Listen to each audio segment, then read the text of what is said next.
que significa nascer de novo? Olá pessoal, tudo bem com vocês?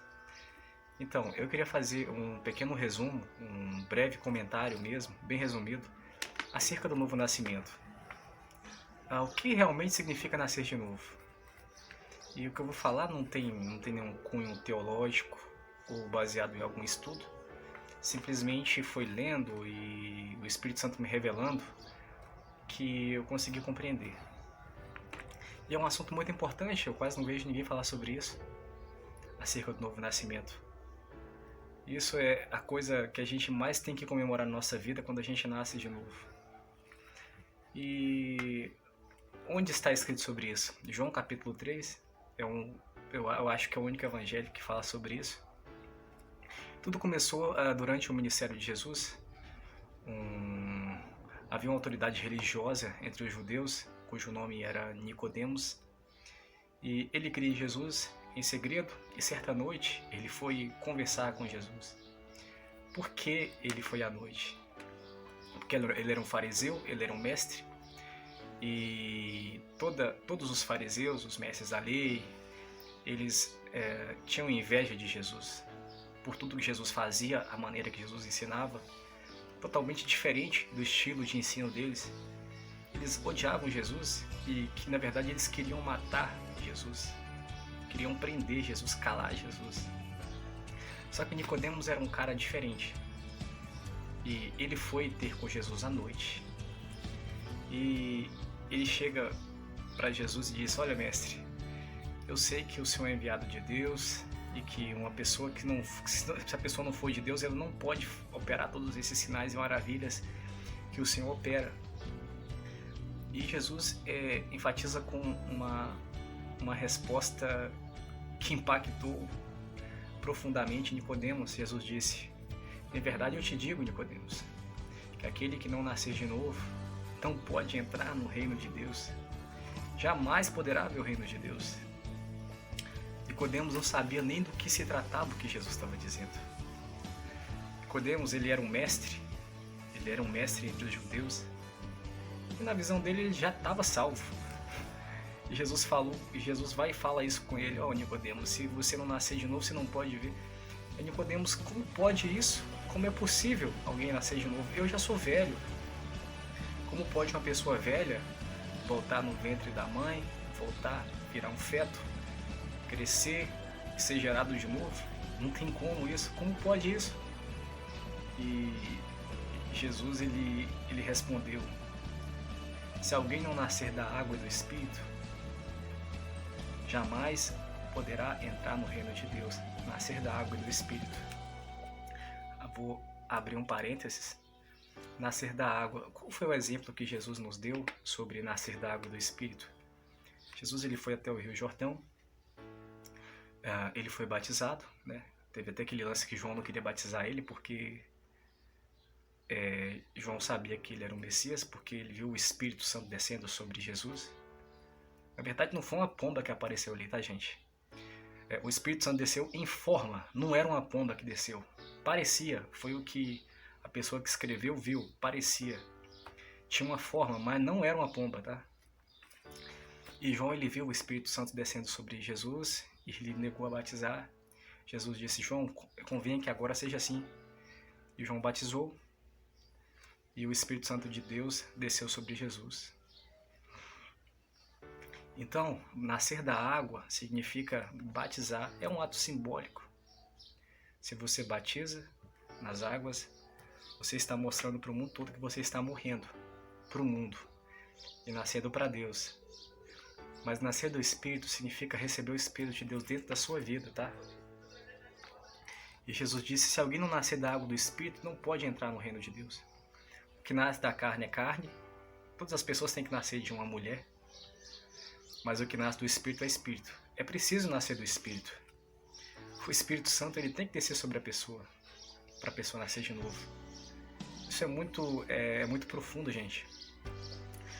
Como é que alguém pode não nascer de novo e entender que o reino de Jesus, um reino de paz, de justiça, um reino e um mundo novo, ele vai existir? Ninguém vai aceitar isso, se a pessoa não nascer de novo. Isso simplesmente vai ser uma ilusão. Mas para as pessoas que já nasceram de novo, isso é fato. Todos esperam pelo reinado de Jesus, o reino de Deus, que Jesus vai reinar. E Jesus ele disse: não se admire com o que eu estou falando, pois assim como o vento ele sopra para onde ele quer, ninguém sabe para onde ele vai, assim são todos aqueles que são nascidos do Espírito. Jesus, quando ele foi batizado, ele foi para o deserto. Ninguém sabia para onde é que ele tinha ido. Jesus simplesmente foi batizado e saiu, foi para o deserto. O Espírito Santo levou ele para lá. E durante a vida de Jesus, durante o ministério dele, ninguém sabia o lugar certo em que Jesus estava. Jesus ele ia para uma cidade, ele ia para outra, ele ia para outra cidade. Ninguém sabia onde ele estava. O Espírito soprava para onde ele tinha que ir. Jesus ia para onde o Espírito mandava. Isso é muito profundo também. E da mesma forma pode acontecer com nós, pode acontecer com você, comigo. E o Espírito ele pode nos indicar o que nós temos que fazer, se a gente crer e nascer de novo. Isso é possível, tá, gente? Isso é muito profundo. Nicodemos ele estava tão perdido nessa história, e Jesus vai lá e responde para ele: Nicodemos, você é mestre de Israel e não sabe nem do que eu estou falando? Nós falamos daquilo que sabemos e testemunhamos daquilo que vimos, e mesmo assim vocês não creram em mim. Os fariseus não criam. Muitas pessoas não criam em Jesus. Jesus falava de coisas terrenas. Agora imagina se Jesus começasse a dizer sobre as coisas que tem no céu, as dimensões celestiais. Se Jesus começasse a dizer sobre uma cidade adornada em ouro, com muros gigantescos, uma cidade quadrada, com 2.000 e poucos quilômetros de cada lado da cidade, cara, os judeus iriam pirar. Jesus ele falava de coisas conhecidas, ele contava parábolas, fazia comparações que as pessoas não entendiam. E Jesus ele disse: ninguém jamais subiu ao céu senão aquele que veio do céu, ou seja, o Filho do Homem. E eu quero abrir outro parênteses aqui, gente, porque em Gênesis capítulo 3, se eu não me engano, vai dizer que Enoque ele sumiu. Não, capítulo 5. Gênesis capítulo 5 vai dizer que Enoque ele andou com Deus e um dia ele desapareceu da terra porque Deus tomou para si. E Deus ele está onde? Deus está no céu, certo? Se Deus o tomou para si, Enoque foi para onde? O único entendimento que a gente pode ter é que ele foi para o céu. Da mesma forma, Elias, uma carruagem apartou ele e ele entrou dentro do redemoinho, separando Elias de Eliseu. A carruagem separou os dois e um redemoinho subiu com Elias para o céu. Então só dá para entender que eles estão no céu. E Jesus disse: ninguém jamais subiu ao céu a não ser aquele que desceu do céu. Então, para onde que Enoque e Elias foram? Gente, depois de Jesus, outra pessoa também foi ao céu e voltou em vida, que foi o apóstolo Paulo. O apóstolo Paulo ele dizia: olha, conheço uma pessoa que há tantos anos foi arrebatado até o terceiro céu. Saulo foi na terceira dimensão do céu. Não se sabe quantas dimensões tem o céu ao certo, né? Tem alguns livros, tem livro judaico antigo que fala que tem 10 céus. Paulo, ele fala que ele foi até o terceiro. Aqui na Bíblia a gente só pode provar que só tem 3. Não se sabe quantos céus tem, mas só existe um céu que somente Jesus tem acesso. Jesus e o próprio Deus têm acesso. Livre, vai e volta a hora que quer. Que é o céu de Deus, o céu supremo. E Enoque e Elias pode muito bem estar em um desses céus, essas camadas, dessas dimensões de céus. Fechando parênteses. E Jesus ele continuou dizendo: assim como Moisés levantou a serpente de bronze no deserto, assim também vai ser necessário que o Filho do Homem seja levantado, para que todas as pessoas que olhem para ele tenham a vida eterna, sejam salvas. Quando Moisés ele ele levantou a serpente no deserto, foi o seguinte, aconteceu o seguinte, Deus ele tinha mandado uma praga de serpentes venenosas que estavam matando o povo. Um castigo que Deus tinha preparado para aquele povo. E quando as pessoas olhavam para aquela serpente de bronze numa estaca ou numa cruz, eu creio que era uma cruz, as pessoas não morriam. E Jesus, ele, de certa forma, ele ia se fazer maldito. Ele se compara a uma serpente, um ser amaldiçoado. Mas, ele se tornando maldito, ele iria levar salvação para outras pessoas. E todas as pessoas que olhassem para Jesus naquele madeiro, naquela estaca, naquela cruz, seriam salvas. Eu creio profundamente em Jesus crucificado, Jesus naquela cruz sofrendo. Não deve ter sido nada fácil, mas o que importa é que ele ressuscitou. Aquela foi a única maneira de Jesus salvar o mundo, porque Deus ele amou realmente as pessoas de tal forma que ele enviou o seu filho. Jesus estava lá no céu. Tem pessoas que negam isso, mas ele estava lá no céu. Ele nasceu como um homem, viveu como um homem e morreu como um homem. Ele ressuscitou. E aqui no versículo 19 de João capítulo 3, Jesus fala que a sentença deles, a sentença das pessoas que não aceitam o Filho, é essa: que a luz veio ao mundo, porém os homens amaram mais as trevas do que a luz, porque as suas obras eram más. As pessoas elas não aceitam Jesus simplesmente por isso. Então Deus ele não mandou Jesus ao mundo para condenar o mundo.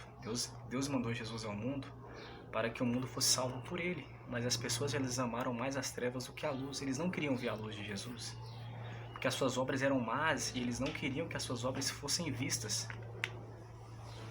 E Jesus ele concluiu a conversa dele com esse líder religioso Nicodemos dessa maneira.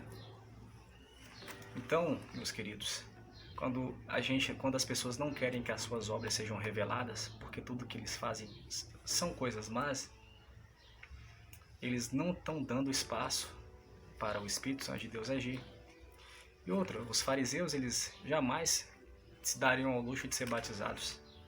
Os mestres da lei nunca iriam se batizar, porque João começou a partir de João ali o batismo. Eles não queriam fazer isso. O orgulho deles estava acima de tudo. E a lei de Moisés também estava acima de tudo. Até acima de Jesus, que era o Filho de Deus. E eu creio que o Nicodemos ele batizou realmente, ele batizou nas águas e batizou no Espírito. Eu creio que essas palavras que Jesus disse para ele, ela foi como uma espada até o coração de Nicodemos, não como uma espada, gente, espada de metal não, mas como uma espada de 2 gumes, uma analogia que penetra até o ponto em que se divide alma e espírito juntas em medulas. Nicodemos ele recebeu o Espírito Santo e nasceu de novo. Depois de uma conversa dessa, não tinha como Nicodemos não nascer de novo. Então eu queria que você cresça em um novo nascimento, porque ele é relatado aqui nas Escrituras de uma maneira muito clara. E se uma pessoa nasce de novo, cara, ele não volta a fazer as obras que faziam antes. Ele é regenerado, as coisas velhas se passaram e as coisas novas, elas estão ativas dentro de nós. É aquela verdadeira metanoia que vem do grego, mudança de mente e de atitudes. Então nasce de novo todos os dias, nasça de novo. Você pode ter batizado uma vez, mas nasça de novo todos os dias do Espírito. Quando você perceber que você está fazendo coisas erradas, coisas que são inúteis para o reino de Deus, nasça de novo, porque só poderá entrar no reino de Deus quem nascer de novo, que for nova criatura, quem voltar a ser criança, quem voltar a ser um bebê.